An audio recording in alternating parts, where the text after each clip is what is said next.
Friends, this is Poonam and welcome to Savira study points. तो friends, आज की वीडियो में हम दो इम्पोर्टेंट टॉपिक को डिस्कस करेंगे। एक तो हम डिस्कस करेंगे एनसीएफ 2005 को, और दूसरा जो टॉपिक रहेगा वो रहेगा एनईपी 2020।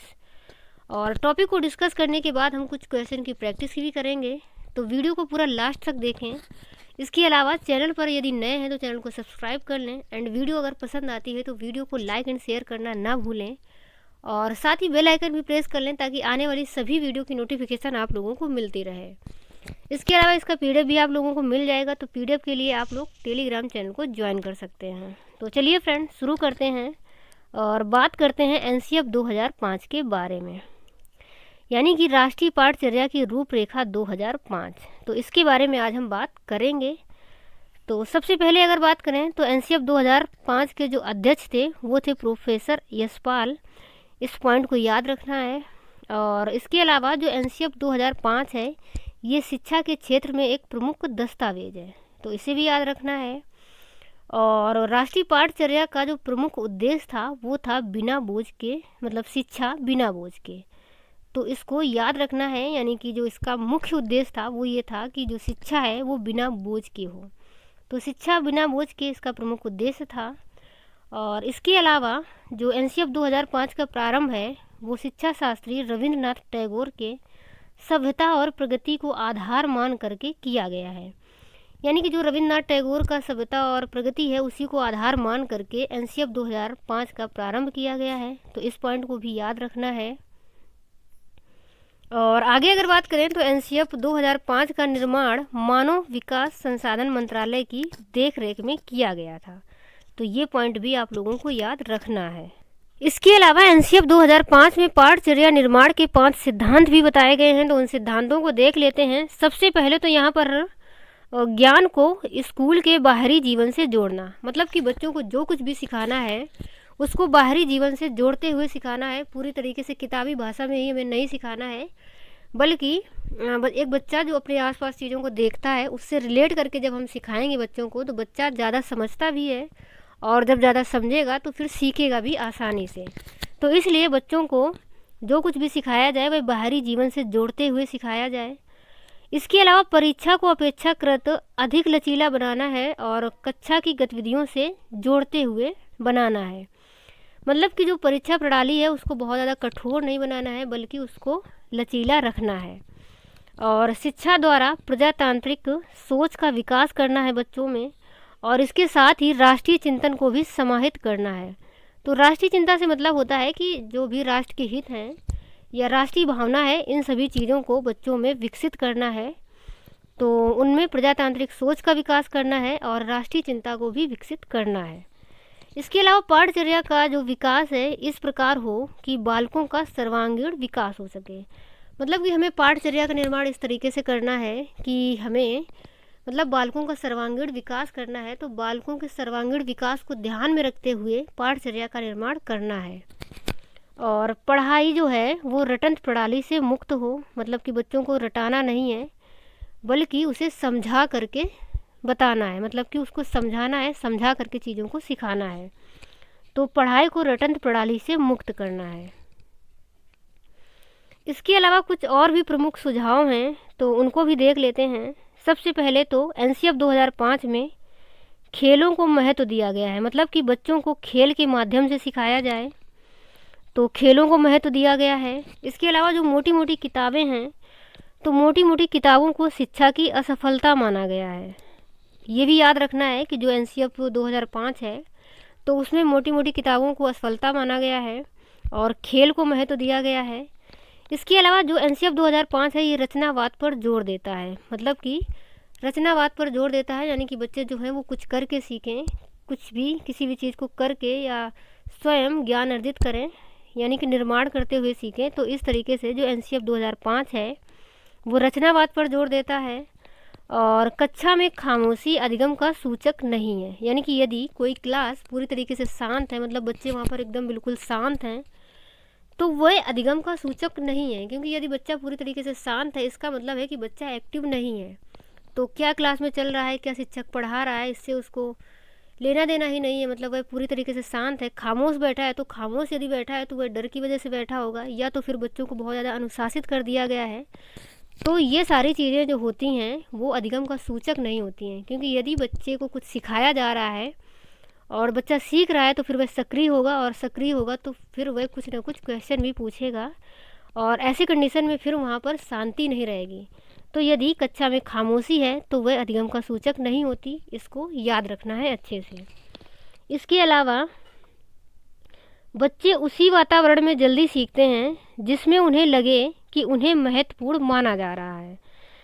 तो इससे ये मतलब हो जाएगा कि बच्चों को भी ऐसा लगना चाहिए कि जो भी उनके विचार हैं उनको महत्वपूर्ण माना जाता है, यानी कि उनके भी विचार कुछ मायने रखते हैं, उनको महत्वपूर्ण माना जाता है, उनके विचारों को भी शामिल किया जाता है। तो ऐसे में बच्चा ज़्यादा एक्टिव रहता है और जो कुछ भी उसके विचार हैं उनको वह प्रकट करता है, व्यक्त करता है। तो इस तरीके से बच्चा जल्दी सीखता है, क्योंकि कोई भी व्यक्ति हो, यदि आप उसको महत्व नहीं देते, उसके विचारों को महत्व नहीं देते हैं, तो फिर वह वहाँ से हट जाता है, मतलब कि वह उस काम में फिर रुचि नहीं लेगा। तो यदि आप किसी के विचारों को शामिल करते हैं, किसी को महत्व देते हैं, तो फिर वह वहाँ पर सक्रिय रूप से काम करेगा। तो ऐसे कंडीशन में यानी कि बच्चे भी उसी वातावरण में सीखते हैं जहाँ उन्हें महत्वपूर्ण माना जाए।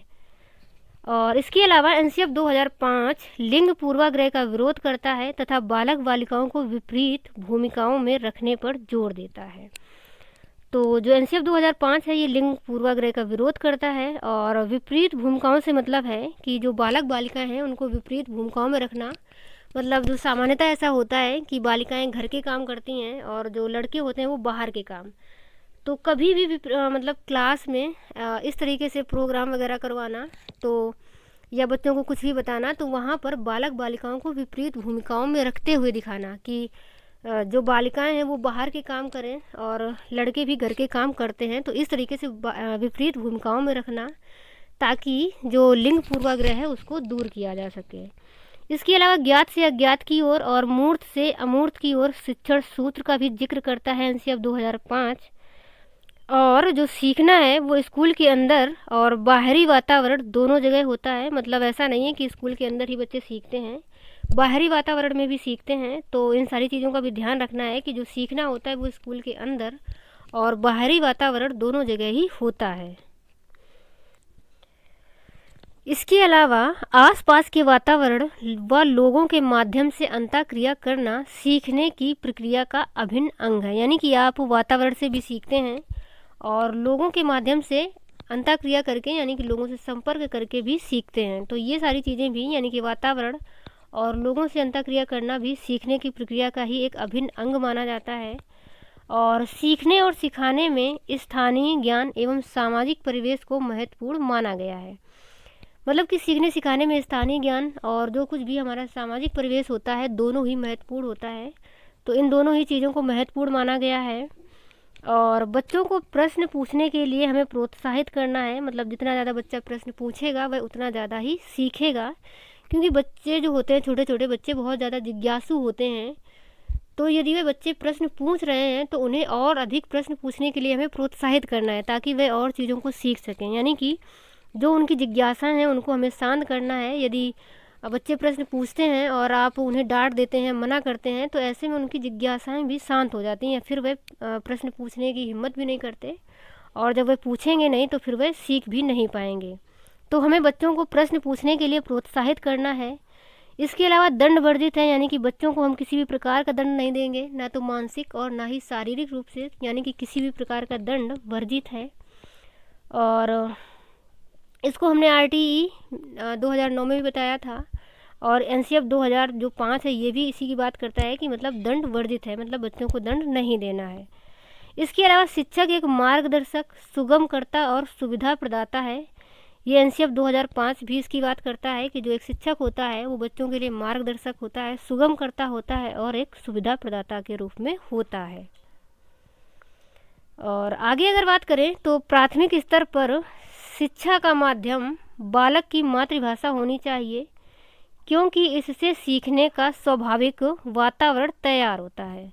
मतलब जो कुछ भी बच्चे की मातृभाषा है या उसके आसपास जो भी भाषा बोली जाती है, तो प्राथमिक स्तर पर हमें ध्यान रखना है कि बच्चों को हम उसी की भाषा में सिखाएं, ताकि बच्चों को सीखने के लिए एक स्वाभाविक वातावरण तैयार हो सके। यानी कि यदि आप बच्चे की भाषा दूसरी है और आप दूसरी भाषा में सिखाते हैं तो ऐसे में बच्चे को संकोच भी हो सकता है। तो यदि आप उसी की भाषा में सिखाएंगे तो बच्चा निसंकोच होकर के और स्वाभाविक रूप से सीखेगा। तो इसलिए हमें ध्यान रखना है कि हमें बच्चों को उसकी मातृभाषा में ही सिखाना है। पूर्व ज्ञान का प्रयोग करते हुए सिखाना है, यानी कि बच्चा पहले से क्या जानता है तो पहले मतलब जो कुछ भी उसका पूर्व ज्ञान है उससे जोड़ते हुए हमें बच्चे को नवीन ज्ञान प्रदान करना है। तो पूर्व ज्ञान का भी ध्यान रखना है। इसके अलावा मातृभाषा के साथ बच्चों को अंग्रेजी भाषा भी सिखानी है और बहुभाषिकता को संसाधन के रूप में माना गया है। तो यदि भिन्न भिन्न भाषाओं के बच्चे हैं क्लास में तो उसको मतलब एक संसाधन के रूप में माना जाता है। मतलब बच्चे जब आपस में बातचीत करते हैं तो वह दूसरी भाषा के कुछ शब्द या दूसरी भाषा भी आपस में सीखते हैं। तो इस तरीके से बहुभाषिकता को संसाधन के रूप में माना गया है। इसके अलावा उच्च प्राथमिक स्तर पर शिक्षकों को विज्ञान शिक्षण के अंतर्गत मुख्यतः गतिविधियों एवं प्रयोग द्वारा ही समझाना चाहिए। तो कहने का मतलब ये है कि जब भी एक शिक्षक विज्ञान शिक्षण में कुछ भी बच्चों को सिखा रहा है तो यदि वह उसे गतिविधियों या प्रयोगों के द्वारा समझाएगा तब बच्चा बेहतर तरीके से चीज़ों को सीखेगा।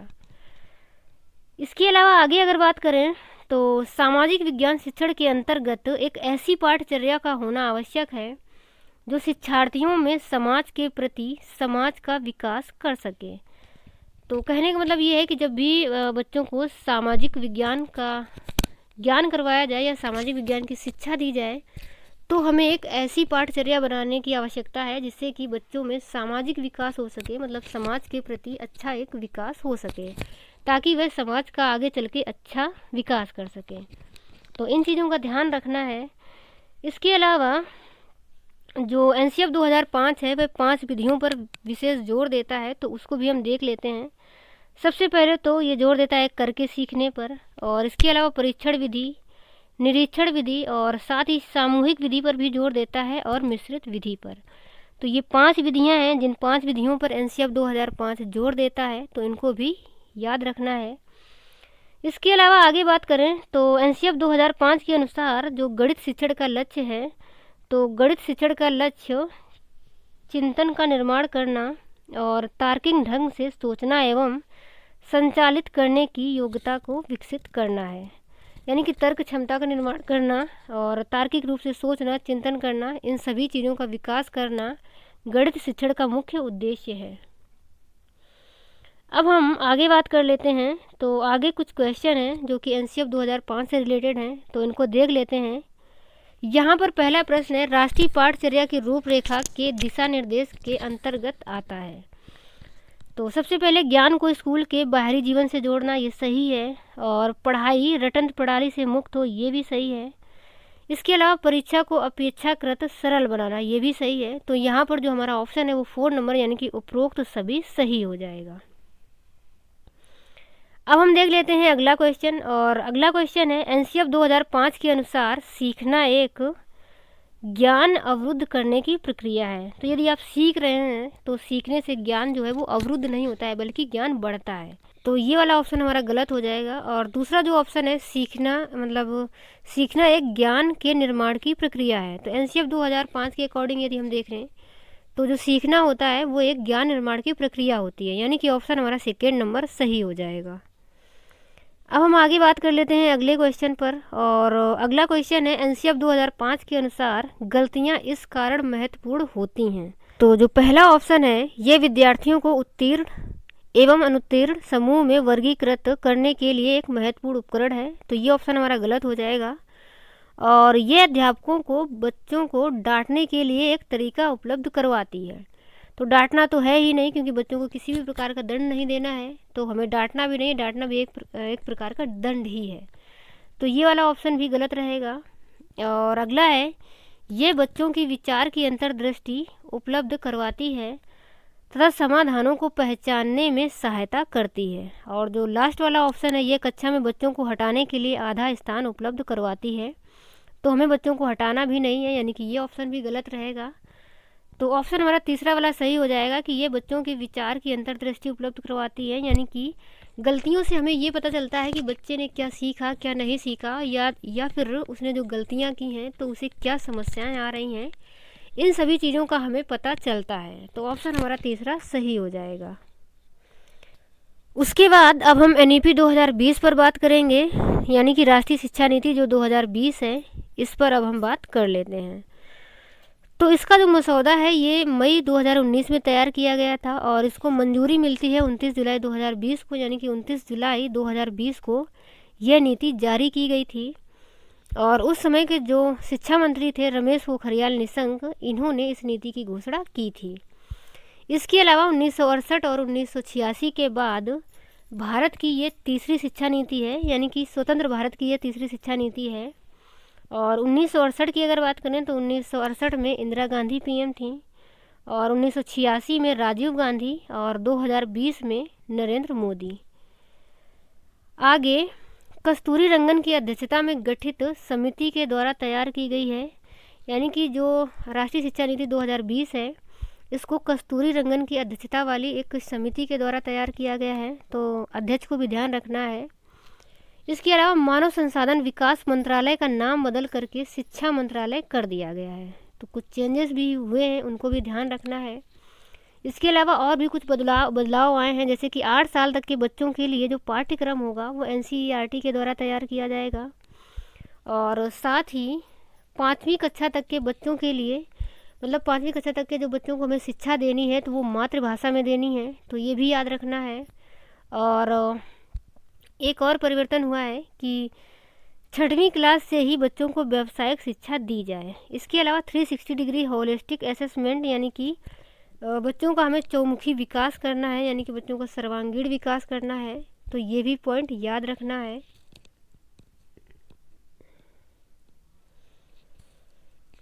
अब आगे बात करें तो 2030 तक 3 से 18 वर्ष तक की आयु के बच्चों में शिक्षा का सार्वभौमिकरण करना है और ड्रॉप आउट बच्चों की संख्या को भी कम करना है। मतलब 2030 तक जो हमें 3 से लेकर के 18 वर्ष तक के बच्चों में शिक्षा का सार्वभौमिकरण करना है। इसके अलावा जो पिछली शिक्षा नीति थी, मतलब 1986 वाली, तो उसमें जो बच्चों का एज ग्रुप था वो था 6 से लेकर के 18 वर्ष तक, और यहाँ पर 3 से लेकर के 18 वर्ष तक के बच्चों की बात की गई है। और शिक्षा के क्षेत्र में कुल GDP का 6% निवेश किया जाएगा। और इसके अलावा छात्रों के मूल्यांकन के लिए परख नामक एक राष्ट्रीय शोध संस्थान की स्थापना करने की भी बात की गई है। और परख की फुल फॉर्म की अगर बात करें तो performance assessment review analysis knowledge holistic and development, तो परख की फुल फॉर्म भी याद रखनी है। और जो वर्तमान शिक्षा नीति है ये 1986 की जो शिक्षा नीति थी 10+2 के स्थान पर अब कर दी गई है 5+3+3+4, यानी कि 5+3+3+4 मॉडल को अब लागू कर दिया गया है। तो ये जो 10+2 वाली शिक्षा नीति थी, तो यहाँ पर बच्चों को लिया जाता था, मतलब 6 वर्ष से लेकर के 18 वर्ष तक, और यहाँ पर 3 वर्ष से 18 वर्ष तक के बच्चों की बात की गई है। तो सबसे पहले 5 की बात करते हैं, यानी कि जो मॉडल है 5+3+3+3। तो सबसे पहले 5 की अगर बात करें तो यहाँ पर जो एज ग्रुप रहेगा वो रहेगा 3 वर्ष से लेकर के 8 वर्ष तक, और इसे फाउंडेशनल स्टेज कहा गया है। तो इस टाइम सबसे पहले, क्योंकि 3 से 8 वर्ष तक की बात की गई है, तो सबसे पहले जो पहले 3 साल होंगे, यानी कि 3 से लेकर के 6 वर्ष तक, तो इस टाइम बच्चा आंगनवाड़ी में पढ़ेगा या फिर प्री स्कूल या नर्सरी कह सकते हैं। तो 3 से 6 वर्ष तक बच्चा आंगनवाड़ी में शिक्षा प्राप्त करेगा। उसके बाद 6 से 8 वर्ष तक बच्चा जब 6 साल का हो जाएगा तो वह पहली कक्षा में आएगा, मतलब 6 से लेकर के 7 साल तक। तो 1 साल वह रहेगा पहली कक्षा में, और फिर 7 से 8 वह दूसरी कक्षा में आएगा। तो एज ग्रुप भी याद रखना है कि 3 से 6 तक वह रहेगा नर्सरी में, और 6 से 8 तक वह पहली कक्षा और दूसरी कक्षा को, मतलब पहली कक्षा और दूसरी कक्षा में शिक्षा प्राप्त करेगा। इसके अलावा 5 के बाद फिर 3 की बात करें तो यहाँ पर जो एज ग्रुप है वो 8 से 11 वर्ष तक, यानी 3 साल की यहाँ पर बात की गई है, तो इसको हम कहेंगे प्रिपरेटरी स्टेज। तो यहाँ पर बच्चा तीसरी कक्षा में पढ़ेगा, चौथी कक्षा और 5वीं कक्षा में पढ़ेगा। इसके अलावा फिर से 3 की अगर बात करें तो 11 वर्ष से लेकर के 14 वर्ष तक, यानी कि यहाँ पर बच्चा 6, 7 और 8th में रहेगा और इसे कहेंगे मिडिल स्टेज। और इसके बाद जो चौथी अवस्था रहेगी, मतलब 4 की बात करें तो सेकेंडरी इसको कहेंगे, और यहाँ पर 14 वर्ष से लेकर के 18 वर्ष तक, यानी कि जब बच्चा 14 वर्ष का हो जाएगा तब वह 9th में आ जाएगा, यानी कि 9th, 10th, 11th और 12th। तो 4 वर्ष की शिक्षा उसकी रहेगी सेकेंडरी में। उसके बाद आगे देख लेते हैं। तो आगे अगर बात करें NEP 2020 को लागू करने वाले राज्य, तो स्कूल शिक्षा में प्रथम, यानी कि स्कूल में सबसे पहले किस राज्य ने लागू किया है, तो कर्नाटक ने। उच्च शिक्षा में जो प्रथम है वो है मध्य प्रदेश। और संपूर्ण शिक्षा नीति की अगर बात करें कि यानी संपूर्ण शिक्षा नीति में प्रथम कौन है, तो वो है हिमाचल प्रदेश। तो इन पॉइंट्स को भी याद रखना है। उसके अलावा आगे हम बात कर लेते हैं NEP 2020 के 5 प्रमुख स्तंभ हैं, तो वो कौन कौन से हैं। सबसे पहले तो पहुंच, यानी कि शिक्षा की पहुंच सभी तक हो, यानी हमें सभी तक शिक्षा पहुंचानी है, सभी को शिक्षित करना है। समानता, मतलब सभी के साथ समानता का व्यवहार करना है, भेदभाव नहीं करना है, सभी बच्चों के साथ हमें निष्पक्ष रूप से व्यवहार करना है, समान व्यवहार करना है। कुल मिला के बच्चों के साथ भेदभाव नहीं करना है, सभी को शिक्षा हमें देनी है। और साथ ही हमें गुणवत्तापूर्ण शिक्षा देनी है बच्चों को। इसके अलावा किफ़ायती, या फिर इसी को सामर्थ्य कहेंगे, मतलब हमें ऐसी शिक्षा देनी है जो बच्चों को सामर्थ्य बनाए। और जवाबदेही भी होनी चाहिए, मतलब ऐसी शिक्षा हो जो जवाबदेही हो। तो ये जो 5 स्तंभ हैं NEP 2020 ने बताए हैं, तो इनको याद रखना है, यानी कि पहुंच, समानता, गुणवत्ता, किफ़ायती और जवाबदेहिता। इसके बाद आगे अगर बात करें तो रट कर पढ़ने के स्थान पर समझकर ज्ञानवर्धक पर जोर दिया गया है। मतलब जो रटंत प्रणाली है इसका विरोध करके समझने पर ज़्यादा जोर दिया गया है, यानी कि बच्चों को समझा कर पढ़ाना है। और विद्यार्थी क्षेत्रीय भाषा में भी ऑनलाइन कोर्स कर सकेंगे, मतलब जो भी उनकी क्षेत्रीय भाषा है उसमें भी वह अब ऑनलाइन कोर्स कर सकेंगे। इसके अलावा 3 से 6 वर्ष तक के बच्चों के लिए अलग अलग पाठ्यक्रम, जिसमें खेल कूद और क्रियाकलाप ज़्यादा शामिल रहेंगे। मतलब जो 3 से 6 वर्ष तक के बच्चे हैं उनको हमें खेल कूद के और क्रियाकलापों के माध्यम से ज़्यादा सिखाना है। इसके अलावा 9 वर्ष तक के बच्चों में मूलभूत साक्षरता और अंक ज्ञान पर विशेष ध्यान दिया जाएगा। तो इसको हमने पढ़ाया था, जब हमने पढ़ाया था मूलभूत साक्षरता और अंक ज्ञान, उसी के अंतर्गत हमने निपुण भारत को भी पढ़ाया था। तो मतलब जो 9 वर्ष तक के बच्चे हैं उन्हें हमें साक्षर कर देना है, और साथ ही अंक ज्ञान, यानी कि जो भी बेसिक गणितीय नॉलेज है उनको उपलब्ध करवा देना है। मतलब 9 वर्ष तक बच्चा साक्षर हो जाए, पढ़ना लिखना सीख ले और गणितीय ज्ञान को भी सीख ले, जोड़ घटाना गुणा आदि चीज़ों को। इसके अलावा कक्षा 9 के बाद स्ट्रीम एजुकेशन सिस्टम समाप्त कर दिया जाएगा। मतलब जो आर्ट्स साइड और साइंस बैकग्राउंड होता था या कॉमर्स, इन सभी चीज़ों को 9th के बाद समाप्त कर दिया जाएगा। और इसके अलावा बालिका शिक्षा को बढ़ावा देने हेतु कस्तूरबा गांधी विद्यालय कक्षा 10वीं से बढ़ा करके 12वीं तक किया जाएगा। मतलब बालिका शिक्षा को और अधिक बढ़ावा देने के लिए जो कस्तूरबा गांधी विद्यालय हैं तो उनको 10वीं से बढ़ा करके अब 12वीं तक कर दिया जाएगा। इसके अलावा कॉलेजों में प्रवेश के लिए कॉमन एंट्रेंस एग्ज़ाम भी होंगे। और एक और चीज़ जो चेंज की गई है कि 12वीं के बाद जब आप स्नातक की पढ़ाई करते हैं, तो यदि आप प्रथम वर्ष में पढ़ाई छोड़ देते हैं किसी भी कारणवश, तो आपको एक अंक पत्र दिया जाएगा। मतलब यदि आपने 1 वर्ष का स्नातक किया है तो आपको एक सर्टिफिकेट मिलेगा, और द्वितीय वर्ष में यदि आप छोड़ते हैं तो आपको एक डिप्लोमा मिलेगा, और तीसरे वर्ष में यदि आप छोड़ते हैं तो आपको डिग्री मिलेगी। मतलब 3 वर्ष जब आप स्नातक कंप्लीट कर लेते हैं तो आपको डिग्री दी जाएगी, और चौथे वर्ष यानी कि 4 वर्ष तक करने के बाद आपको एक रिसर्च सर्टिफिकेट दिया जाएगा। तो मतलब कि यदि आपने 1 वर्ष भी पढ़ाई की है तो वह पढ़ाई आपकी बेकार नहीं जाएगी, उसके लिए भी आपको एक सर्टिफिकेट मिलेगा। और फिर यदि आप भविष्य में कभी पढ़ना चाहें तो आप उसके आगे से भी कंटिन्यू कर पाएंगे। इसके अलावा कुछ 1-2 और पॉइंट हैं, जैसे कि राष्ट्रीय साक्षरता मिशन की शुरुआत कब हुई थी, तो ये शुरुआत होती है 1988 में।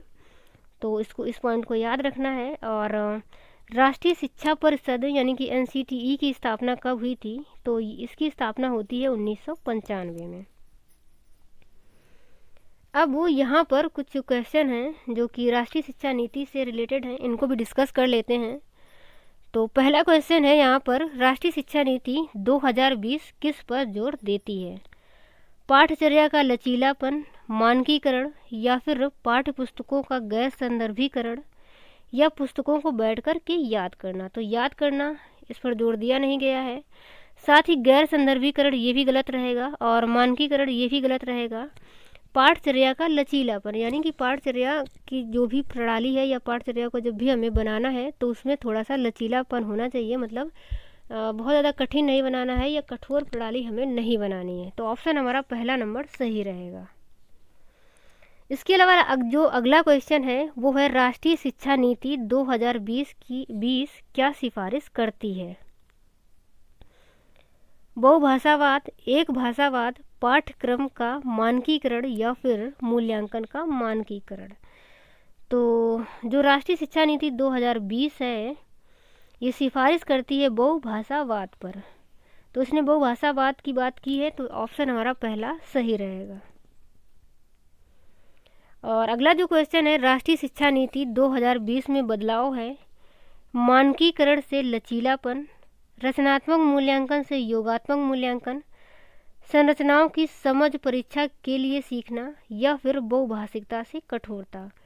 तो यहाँ पर बहुभाषिकता से कठोरता नहीं है, क्योंकि बहुभाषिकता पर जोर दिया गया है ना कि बहुभाषिकता से कठोरता पर, तो ये ऑप्शन गलत रहेगा। इसके अलावा संरचनाओं की समझ परीक्षा के लिए सीखना ये भी सही नहीं है।